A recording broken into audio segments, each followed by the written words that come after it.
This is a very quick one on how to make this beautiful sleeve. It is elegant, beautiful, and easy to make. So if this sounds like what you're interested in, let's jump right into the tutorial. It's your girl Tunade of Style by He, and you're welcome to this beautiful tutorial. If this is your first time here, you're welcome, and if you're a returning subscriber, thank you for sticking by. From the display on your screen, you will notice that there are two different blouses, the blue one and the lilac one.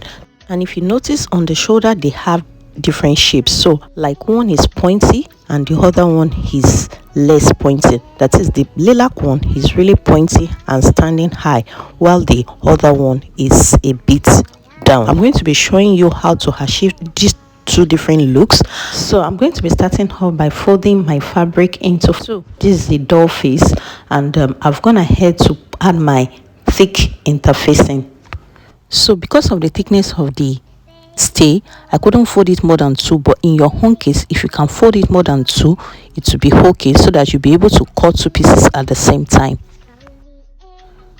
So I've gone ahead to fold my fabric into two, and the measurement I'll be using is 7 inches wide, 8.5 inches long. Okay, so remember my fabric is on fold, so that 7 inches means 14 inches wide. Okay, and the length is 8.5 inches.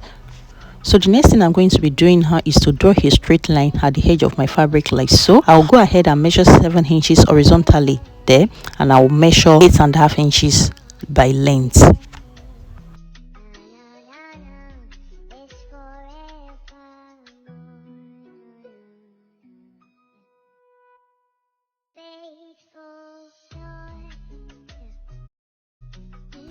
So after getting these 2 points, I'll go ahead and connect them with a smooth curve. You can actually freehand it, and if you have a curved ruler, you can use it at this point. And another thing is that you can give it any shape.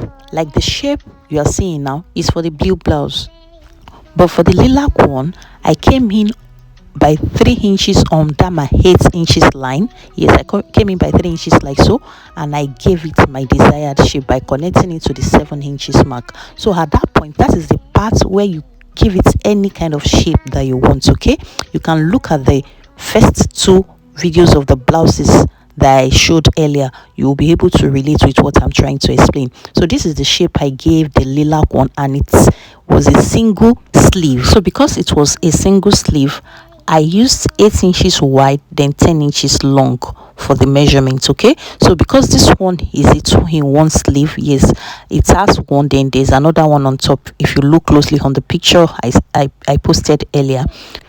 So at this point, we are as good as done, and the next thing I'm going to do is to cut out on the first line we drew, not the line for the lilac one. Okay, please endeavor not to skip any part of this video, because I'm explaining the 2 different types of sleeve simultaneously. Okay, so now that we have cut out, this represents the smaller part of the 2-in-1 sleeve, so we are going to cut the bigger one now. So we are going to be cutting 4 pieces of this. Yes, one for one sleeve and the other one for the other sleeve, and we are going to be using one to turn the other. Okay, so before we proceed to the cutting of the remaining 3, let's cut the bigger part of the sleeve. So the next thing I'm going to do now is to extend the fold that I have there already, so that it will be able to accommodate the bigger version of this. So I'll go ahead and place the first sleeve that we cut on it, and at that point I'll go out by 1 inch, and at the down part, just as you see me point, I'll go down by 2 inches more. Okay, then I'll go ahead and join these 2 points with a very smooth curve.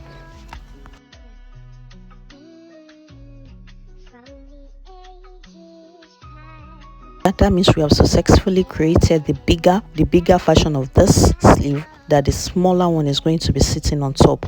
Then the next step now is very important. Please, you see the lilac one, I left it this way and I went ahead to cut out. Okay, but for the blue one, if you notice, the shoulder is not as pointy, or is not as standing up higher like the lilac one. Okay, the lilac one is standing higher on the shoulder than the blue one.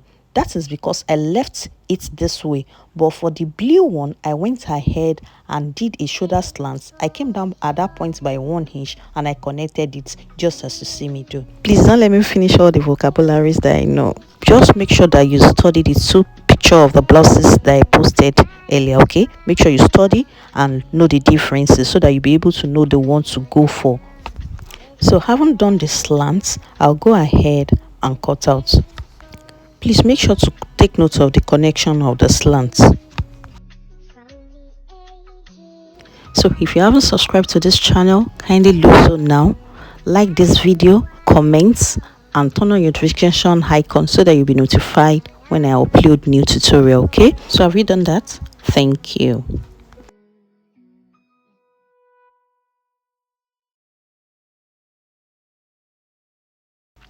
Now that we are done cutting, the next thing I'm going to do is to replicate this and have another 3 of the big one and 3 of the small one so that I can have 4 of each piece. So after replicating this is what I have. I have 4 pieces of the small one and 4 pieces of the big one. Okay, the next thing I'm going to do now is to turn the curvy part of the sleeve with 1/4 of an inch. Yes, just use as you see me points. I'll go ahead and stitch that part with 1/4 of an inch. I'll repeat the same process for the smaller part, then we'll bring it back to show us what we have. So after turning, this is what I have. I've also gone ahead to give it a good press. So the next thing we are going to do is to stitch that part with 1/4 of an inch. Okay, I'll repeat the stitching for all the 4 pieces that I have there. I'll bring it back to show us what next to do. So after the stitch, this is what I have. So you be sure to press open your seam, okay, so that that part won't be too bulky. So the next thing I'm going to do now is to place the smaller one on the big one like so, such that the seam lines are matching. Okay, then I'll go ahead and tack together with my needle and thread. Please make sure that when you are tacking together with your needle and thread, that your stitches are sitting inside the seam line, okay, inside that seam line, such that it is not visible on the outside, because I'm sure you wouldn't want a rough work. So at this point, you can go ahead and add any appliques, trimmings, any form of embellishment that you desire. Okay, then I'm going to show us how it's going to be attached to the main blouse. So this is what we have. You can see my sleeve is sitting pretty on the blouse. See how beautiful it is looking. So if you are sure that this blouse is actually fine, please comment this is beautiful on the comment section. Okay, so this is what we have. I've already attached one part of the sleeve, so I'll be using this other side to explain to her. So I went ahead to attach this nude sleeve so that the armpit of my clients won't be revealing. Okay, so if you are actually comfortable with making this a sleeveless, it's still beautiful, it's still the same process, but I used nude sleeve so that the nude net will slip into the skin and it will also be creating nude illusion kind of look. Okay, so when my client wears it, it's going to slip into her skin and it will look as if nothing is under. Okay, so what we are going to do is to first secure with pin, and mind you, what I did was to go away from my neck width there with 1/2 inch. Then I place my sleeve, the sleeve that we have, the structure sleeve, I place it on top. So I'm going to be tacking it with my needle and thread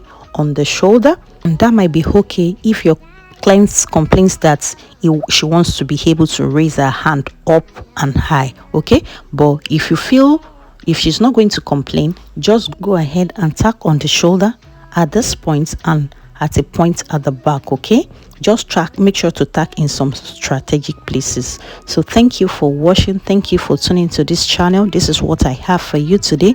Please don't forget to like, share and comment on this video, and see you in my next one. Bye.